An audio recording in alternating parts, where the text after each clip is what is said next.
Thank you so much, Dana Abercrombie, the Koalition. Thank you so much for speaking to me. I absolutely love you in this role and how you embodied the character.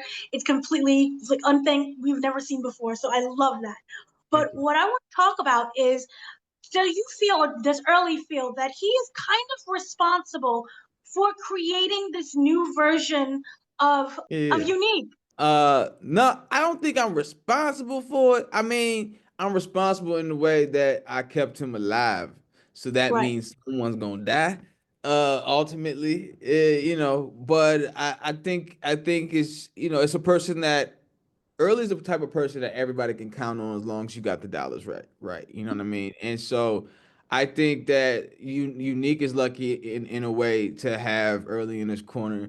But I think that Unique was going to turn into who he's going to be, and we're going to see him be, regardless of who it was that was going to save his life.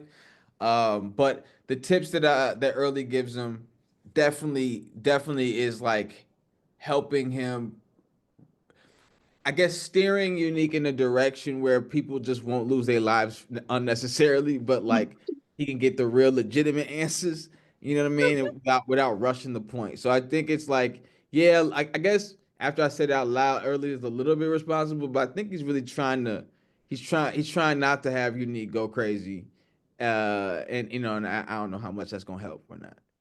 Okay. Well, Early is someone who is about the money, but at that moment when he received the payment from Unique, it was blood money and he knew that.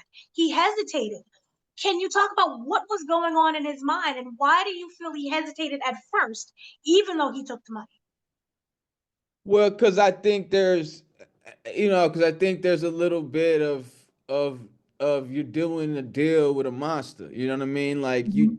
you know, like he cares about him in a way. He definitely cares about his money, but he also knows that he's making this money, from a monster who could turn on him at any moment too. So I think there's always that thought process of just like what you're dealing with and what you're encouraging, because Early seeing him get more and more twisted up, and so I think he's having thoughts about that, but at the end of the day he does take that money, so. And so another thing is when Marvin came to him and said, "Hey, do you have any information on who shot up the spot?" You don't give the information, but you still take that money.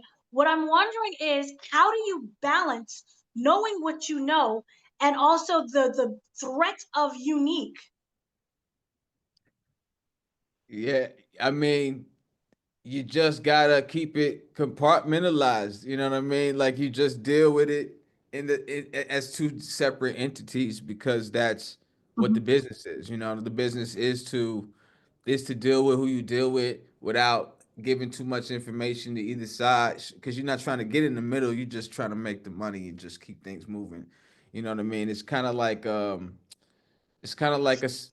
like Early is like a safe spot to do business, no matter what side of the fence you're on. And I think and just the way to do that is by not trying to do sway it any kind of way, but just to kind of show up and be there for whoever needs that help.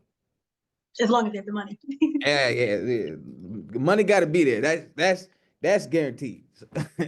Yeah. Can you say whether or not throughout the season does he feel that more of his life could be under threat? Unique is not, you cannot control him. Even though he does what he says and he treats you okay, there's still that fear of any moment, not just him or anyone can discover what you know or the secrets.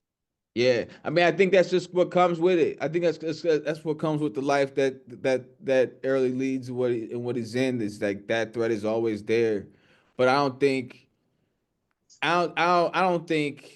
essentially, I think that Early moves in a way that like money is more important than anyone taking his life. He can make any kind of moves with anybody that needs to.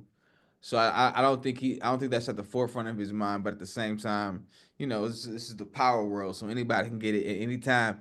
So that's just always a worry. I think, I don't know. I feel like he doesn't lead like that, but that's all you gotta always wonder if you're gonna be gone. You know what I mean? So that's just like the nature of the beast. Can you talk about finding the character early? Yeah, man. Finding the character was really about like kind of reaching into some of my past experiences. And it was also like really studying like New Yorkers and really studying hood New Yorkers and just how hustlers move out there, which I kind of been doing my whole life with rap and just like we always, I'm from Chicago, but we always loved the New York rappers and it's just the New York lifestyle in general. So, it was just really just paying attention to those aspects, reading the script, kind of reading everything and kind of knowing where everybody's motives were and just taking a shot at it. You know what I mean? And yeah, and it felt good. It was a great challenge, and yeah, I'm just glad people are responding positively to it because I don't get much time to do drama, so it's nice to really nice sink my teeth in a little bit. Well, you did a wonderful job. I love the character. I love how you portrayed him, and please more dramas as well. Oh yeah, I'm with it, man. I'm doing those like I'm doing comedies, man. I love the drama stuff a lot, so it's good. Wonderful. Thank you so much for speaking to me. Oh, thank you so much, Dana. You have a good one.